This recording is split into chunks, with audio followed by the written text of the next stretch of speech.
Hey, hey, hey, thank you for tuning in to a special episode of the Interracial Perspective Maturity Not Included podcast, a place where we discuss a wide range of topics from any to everything, but most importantly, a place to be yourself. I'm LC, and joining me as always is my beautiful co-host, Aaron. Hey, Aaron.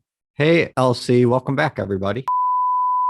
I don't know how you feel about that. To an extent, because one of the conversations that I get when I'm talking with a lot of people who identify with religion, Christianity, they're like, well, I just don't agree with it. I'm like, well, what part of the Bible says you can't be human? And they get like, well, I just don't, what don't you agree with? So I think it's this. People think it's queer. They think it's some quote unquote gay shit. And they're like, I don't mess with that. But even when you look at look at me, even when you look in the Bible, the references to being gay and queerness aren't actually about gay people. And apparently in like the 1940s when the Bible was retranslated, and even when the King James version was first translated, the Bible talks about not having sex with boys, not men, not a man lying with a man lying with a man as a boy. I mean, a boy as he would with a woman. So it's talking about pedophilia and not gay stuff. So that was like a big relief off of my shoulders after being raised within Baptist church tradition and being like, oh, so y'all just homophobic and y'all want to pretend like the Bible backs your bull up, but really you're just a trash person. Boom. It's true because then they end up cherry picking how they want to perceive or articulate what that verse means to them. Oh yeah. Yeah, that's the worst. So in regards to accountability, why do you think it's very important for people to take accountability for their actions? Do you think it boils down to like an ego problem when people refuse to take accountability for their own actions in regards to negative behavior? Well, I would say two things. When it comes to accountability, when it comes to holding other people accountable versus holding yourself accountable, I think there are two different lenses that you have to look at it through. If someone doesn't want to be held accountable, if their pride is too big to admit that they're wrong in a situation, no matter what it is, if it's something relating to being queer, if it's something relating to your job, it's something related to anything, it's just okay to be like, well, all right, just you have to pick and choose your battles sometimes. But you can't change how anyone else acts, just change how you respond to certain situations. So as long as you remain your dignity, as long as you remain cool, calm, and collected, then you should be fine. But when it comes to holding yourself accountable, I think it's very important to let go of the idea that you know it all, or let go of the idea that you haven't figured out. Because a lot of the work that I do within community of, I pretty much operate within trans community, is I do a lot of research all the time. And there was a point where I was talking to, she might listen, Miss Mojo, if anyone knows who that is, if Miss Mojo is listening, hey girl, hey. I was talking with her on this app called Clubhouse, and we were talking about this documentary called Disclosure. And she was saying how she didn't care for it. And a lot of the other Black women of trans experience didn't really care for it because it didn't really speak to the Black trans woman's experience very in depth. And I was speaking praises about this documentary, but I listened to what she had to say because she said a lot of other stuff too. I listened to what she had to say because I can't come from a perspective and try to help people when I think I know it all and when I can't be teachable.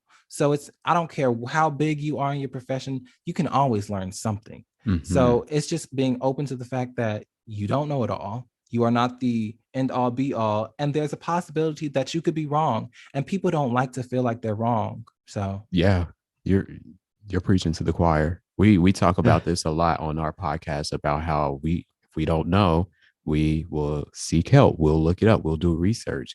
And we just don't understand why it's so difficult for a lot of people to just admit that you don't have all the answers. It's okay. Yeah. And do you think that kind of plays a role in how important do you think it is for people to take responsibility for their actions?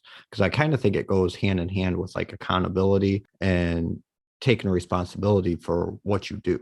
I think a part of being a decent human being, because I don't feel like there's anything, I don't believe in like good and bad. Well, I do to an extent, but like we all have levels to it. Like no one's like, oh, I'm a great person and I'm always great. And there's no one who's like, oh, I'm a bad person. Everyone has their own stories. But when it comes to being a decent human being, it's just important to listen and hear people out, empathize with people. Sometimes you can't relate to someone's experience. Sometimes you don't know what they're feeling. You don't know what they're going through, but it's important to have compassion on people, even if you think they're wrong, even if you think they're dead wrong, and you're just like, well, no, just be open to the idea that they could possibly have a valid point. And that even when it comes to like the way people feel and this, that, and the third, how you make people feel, you're like, well, I don't feel like I made you feel that way. How are you gonna tell somebody how you make them feel? Oh my God, thank you. We were literally just talking about this. Like, how does that work? How you gonna tell me that you didn't hurt my feelings and I'm sitting here crying in your face? So I'm just crying because it's somebody chopping onion. I don't smell no onions. Yeah. So I don't get how people can just be like, well, you shouldn't feel this way about this because I didn't mean it like that. Well, sometimes the impact is greater than it outweighs your intent. If you didn't mean for something to hit this way, if you didn't mean to hit somebody upside the head with a bat when you swung the bat and thought it was going to be a ball in front of you, so that person still is hurting. Their head is still going to be bleeding. Sorry. That was funny. That was a good analogy. It's like it reminds me of one time I was back when I was a little gooper and I was playing t-ball and I accidentally hit somebody. When I swung the bat, hit the ball, it accidentally hit somebody, and that kid didn't have a cup on that day, so it brought them down to the ground. They was begging and pleading, like, "Woo!" I said, "Oh, my bad. I'm sorry." Versus me being like, well, I didn't mean to hit them, so I don't know why they sitting up there crying. Hey, girl, no.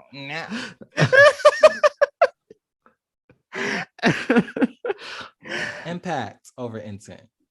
Yeah, that's yeah.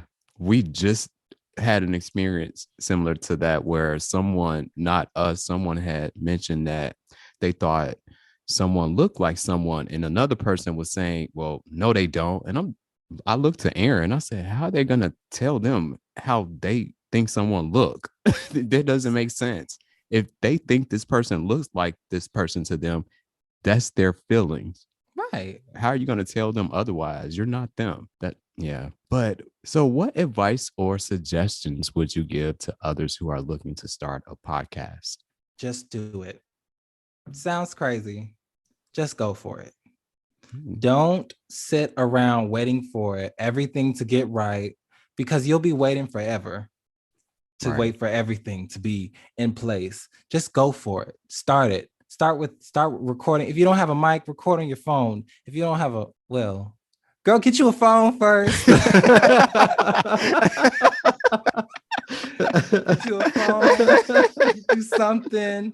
Go on live. Do something. But just don't wait around for things to be perfect. I started off my podcast after impulse. Not my podcast. My first radio show, I started out after just the impulse. Over the summer, I was like, I would love to talk about fashion because I don't have it together. So I want to talk with people who know how to dip and do it so I could drop it like it's hot. Okay. But you just got to go for it. Your first show is going to be terrible. You're going to hate it. You're probably going to edit the heck out of it and be like, oh, put that thing out. Go for it. Yes, because this is what someone told me recently. Do not deny the world your voice. I like that. Yeah, that's good advice. What's the biggest challenge that you ran across just doing it though? Burnout. Oh my gosh, burnout. Burnout is a mother father, because you really have to take time for you, especially depending on the content that you're putting out. So if you're putting out a lot of fun content and you're enjoying yourself, that's dope. But if you have a huge responsibility on your shoulders, if you are doing some type of purposeful, I think all work is purpose. Well, purpose to me means what Oprah said. She said purpose is just figuring out how you what way you're meant to serve. So I serve the community with my podcast. Another person may serve the community by activism. Another person may serve the community with a pretty little coin. I mean, we love the stuff that jingles, but we love the stuff that folds too. So, there's different ways to figure out how to be of service to the world. Comedians, as much as we think, oh, they're just funny, I think people say it all the time. Laughter is the best medicine. They are serving and doing a service of healing. So it's important to realize what you bring and how you go about bringing it and not causing harm within that. So that's great advice. And I was going to ask to follow up on that. What do you do to prevent maybe a burnout as you continue on your path? Well, each Saturday, on Instagram, I post this thing called Self-Love Saturdays, because a lot of the times during the week, we don't get enough time to just take some time and enjoy and love on ourselves. And I don't care if you're married and you're in a relationship, take some time. I don't care if it's 10 minutes of meditation in the morning, which is so cliche, but if it's buying yourself something cute, if it's buying yourself some ice cream and you're lactose intolerant, but like, you're going to enjoy it. Like, sometimes it might not be worth all that might not be the best form of self-love. That might be a little toxic, but that was the worst example. But do something for you. Make sure you just take time out of your week, out of your day, to take some time and just love on yourself. Even if you are booed up and everything. Like, I remember when I was in a relationship years ago, and they were my end all be all when it came to love. But you can't give what you don't have. So if you're coming from an empty place, you can't be of service to people. So yeah, that's pretty much, you have to, what is it that they say? Make sure your cup is full in order to, and your cup runs over. Whatever comes out of that cup is for everybody else, but what's in your cup is for you. You can't be pouring out of a half full cup into your kids, and then by the time you get to your spouse, and it's just like, you got to keep your cup full. So, and it's not selfish. No, not at all. You have to know where you prioritize yourself, because even within relationships, sometimes we put other people first, but if you put yourself after everyone in your life, you're teaching them that you come second, and you're not of equal importance, and that you're not that girl for them. But yeah, you really have to be self-full, not selfish, because that's a whole self-full. Self-full. And not full of yourself, but self-full. Full of love. I think that goes back to the whole theory that no matter whether you're in a relationship or not, or you're caught up doing a bunch of like 1,000 things all the time, you should always know who you are, and giving yourself that kind of time would a lot for it, no matter what. Absolutely. Yeah. So we're going to switch gears now, and we're going to ask 3 questions from our podcast. Aaron, you want to kick it off? Yeah. What's your definition of friendship? That's a good question. So what's your definition of friendships, and do you have many that fit that bill? My friendships, I have really good close friends. My friends are always there, not always there to support me, because another important thing that I had to realize is I am not the main character, and these people are not my side characters in the film of life called Kaleaf. But people who are there to support me, people who want to see me win, people who aren't hating on me. Yes. Because if you are trying to celebrate you and something, and they just are like, you full of yourself, girl, drop her. Drop him. Yes. Drop them like yesterday, girl. Drop them. People need to be as happy for you as they would be for themselves. But a good friend is just there. Like, not physically, just when you need them and when they need you. But it's also, what it's not is that whole trauma bond. You know how you have friends, you're like, well, we've been through this, that, and the third together. Well, sometimes y'all meant to go through it and not stick to it together. So it's important, like, not to just be friends with somebody because your mama and your daddy left you, and your husband left you, and then your wife left you after you married a woman and a man. And it's important to just recognize what true, genuine friendship looks like for you, and just operate in that. But I find it liberating to just be and exist in your own truth, and you will genuinely attract what you're putting out into the world. Sometimes people come in our lives to just mirror what is really not secretly, really what is going on internally within us. And it's important to recognize, oh, so this is that thing that I need to work on. Because I've dated a lot of people who I've been like, oh, this is how this looks for other people when they see this going on within me. But it's important to just do a lot of self-reflection and listen. That's a big thing for me. Listen. When people talk to you, people tell you how they feel, listen. Because I had a friend, not had a friend. I mean, we're not friends, associate. And I at one point was like, I don't like it when men say, oh, don't call me girl, this, that, or third. And I was like, I don't make excuses for that. Because like, why are you holding on to your masculinity by the balls? And one of my friends, he is a man of the trans experience. And he was like, well, for me, that's very triggering.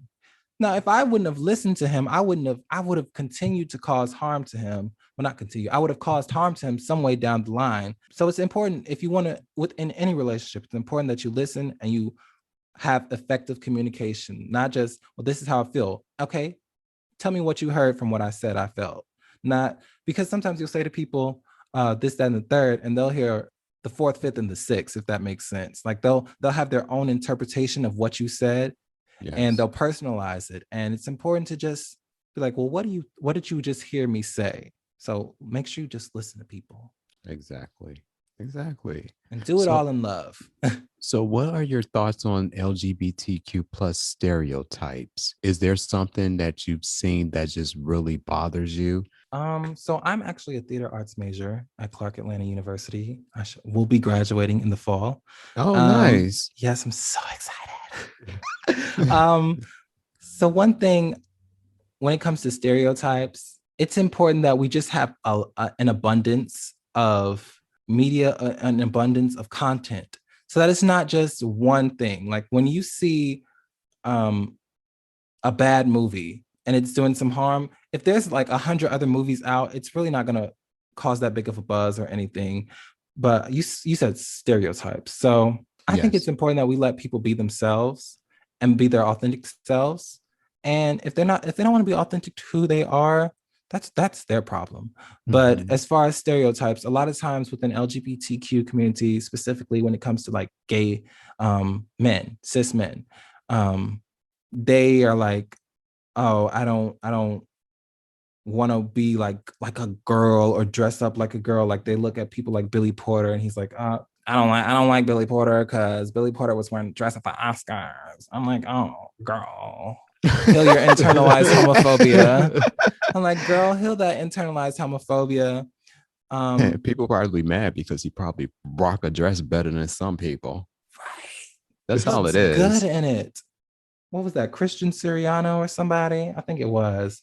But yes, from Project Runway. Yes, oh my gosh, he's been dipping into it. I wanted to have him on my show, but I was like, I'm tired of doing the show, the fashion show way back when. But yeah, let people be themselves. I don't understand why people have a problem with it. So I do have a problem though with this stereotype, the Black women or women having the quote unquote gay best friend. Because your friends are not the gay best friend. They are your friend, and they're also gay, but people like to tokenize, even gay men like to tokenize women who are trans, and be like, oh, this is my friend and she's da da da. So like, as far as like using people in the community as props, I don't like that stereotype. I'm tired of cis women getting a pass for their homo negativity, when it comes to like, well, one of my best friends is gay. Well, if a white person would say, I have a black friend and I have a black, so I'm still going to hold you accountable for your bad behavior. So Exactly. Oh my God. You're preaching, because that's exactly what we were talking about. It's like, well, okay, why can't we just be your friend? Why do I have to be your black friend? Or why do I have to be your gay friend? Or what we're just friends, or are we not? Or am I just someone that you just want to parade around because you have no one else in your group that looks like me? That was one of the biggest reasons why I was when I was a young little lad and afraid to come out of the closet, even though I was making so much noise and picking out the most fabulous clothing. Everybody heard me in that closet and whatnot. It was one of the reasons I was afraid, because I was like, I don't want to be the gay best friend, or I don't want my friends to start feeling like I'm their gay friend. So one time, one of my friends was like, oh my gosh, I love my gay friends. I was like, let me check you on that, sis. That ain't the move. That ain't the move. No, it's not. Yeah, you should just love your friends. Right. You don't have to add something before it. Because we're just humans. Saying their names. We're just human at the end of the day. Exactly. And then even with that, and that might lead into this, is what does loyalty mean to you? See, I'm very iffy when it comes to that, because at the end of the day, I'm going to be loyal to me, and I'm not that person. I'm not disregarding any and everyone in my life and this, that, and the third, but I don't hold people as prisoners in my life, or I'm not a prisoner to anyone's bull in my life. Yes. And loyalty goes as far, like that whole idea of unconditional love, like there should be some conditions to your love. You should not just be well, I mean, not the love, the whole friendship aspect of it. Like, if you're treating me like crap, I'm not gonna stick with you like glue. I'm going to fly like fleas, okay? But loyalty is very like situational based. But as far as I just yeah, I don't have the answer. It's okay to say I don't know. It's okay. It's okay. It's all right to every now and be like, you know what? I'm just bullshitting. I don't really know. But no, I agree with you. I've said it. I'm loyal to myself. Besides Aaron, I don't expect me to be loyal, and it's a situation-based loyalty, because do not call me if you're thinking about committing a crime or have committed a crime and gonna tell me, because I am not that loyal.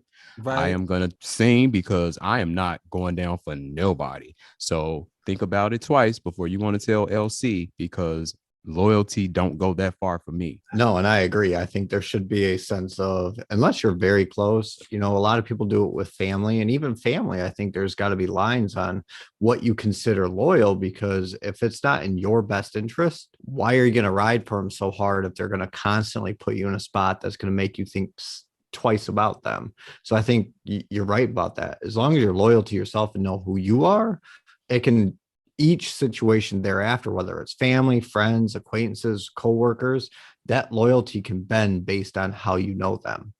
I would say the most loyal person I know, though, is my mother. Girl, don't cry. Don't cry, girl. But that is probably the only thing I would say, is that loyalty always comes out of love. Mm-hmm. Genuine, true, good, positive loyalty comes out of love. Like, my mom is stuck with me through everything. At the end of the day, if everyone else were to be like, all right, bye, Kaleaf, we don't mess with you like that, I know I got my mom, so don't cry. Okay, I'm done.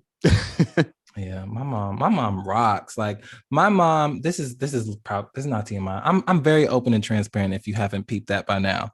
But my mom, okay, so when I was in high school, there was a maybe trigger warning, suicide trigger warning. But when I was in high school, I had a suicide attempt, and oh my goodness, my dumb ass tried to do it in the doggone locker room. And schools are required to be like, all right, bye, go to the psych ward. So they sent me to the psych ward. This is in the middle of February, right before the Super Bowl. And there's this really big blizzard. And I'm thinking nobody's going to come to see me today. My mom visited me every day that I was in the psych ward.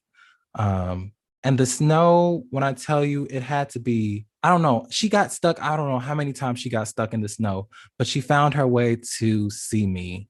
And I've always known my mother loved me, but when I look back and realize that my mother was the only person that consistently came to see me every day, my mother, without me knowing it, was crying with my grandmother. So I'm always going to, like, even when I say things about my mother not necessarily knowing how to quite respect my pronouns and stuff, I'm always going to love my mother. You can't talk about my mother to me like my dad. That was the boundary that my dad crossed, in terms of like trying to make up things about my mother that weren't even true. So yeah, that's what loyalty looks like for me. Yeah, I'm not gonna cry, girl, because I'm getting misty. Oh, Woo! don't cry. This has been really great. You've been a great guest. You'll have to come back, definitely. Oh, thank you. Do you have any last words for the audience? I don't know it all, but yeah, I think I shared what I shared, and I just want to thank y'all for having me on your podcast. I've just been really, this is different season of life, this new season of the show coming out. Um, when it's ready, and for me to the family. But I am currently 4 episodes into recording, and I'm really excited to go about doing this healing work. And for me, it's ministry, and I'm really excited to go about doing that. So, I mean, I encourage people within community to give grace to people, especially if you know their heart. It's very I close my eyes a lot. My eyes have been closed for like a few times throughout the show. I close my eyes because I always want to speak from love and speak from my heart. So Yes. yeah, that's all. If y'all want to tune into the conversation with Kaleaf, you can find us on all social media platforms. My Instagram is the Conversation Podcast, spelled with a K instead of a C. I'm on Twitter at they them Kaleaf. That's they them Kaleaf. And yeah, again, thank y'all for letting me come and kick it with y'all. This has been so This fun. has been fun. Yes. You will definitely have to come back because I would love to. there was a lot of stuff that you said that I'm like, oh, I have a question, Oh but I don't yeah. want to keep you.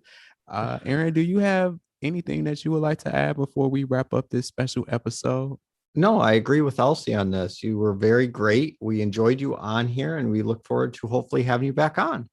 Absolutely. I knew this was gonna be dope. Khalif, you will definitely have to come back. Definitely. I love this. I love this is the second time, third? Yeah, third time I've like collaborated with another podcast.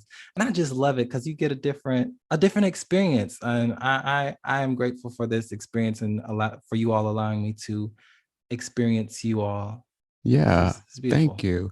Yeah, so I already have a topic in mind. The next time you were to come on, we could discuss the YouTube community versus the podcast community because Oh, I think there is a big difference. oh yes. Big So, difference. but I will leave it at that. And with that said, thank you for tuning in to a special episode of the Interracial Perspective Maturity Not Included podcast, a place where we discuss a wide range of topics from any to everything, but most importantly, a place to be yourself. Subscribe to our YouTube channel, follow us on Twitter and Instagram at LC and Aaron. That way you know when a new episode becomes available. And as always, stay safe, stay positive, and be true to yourself.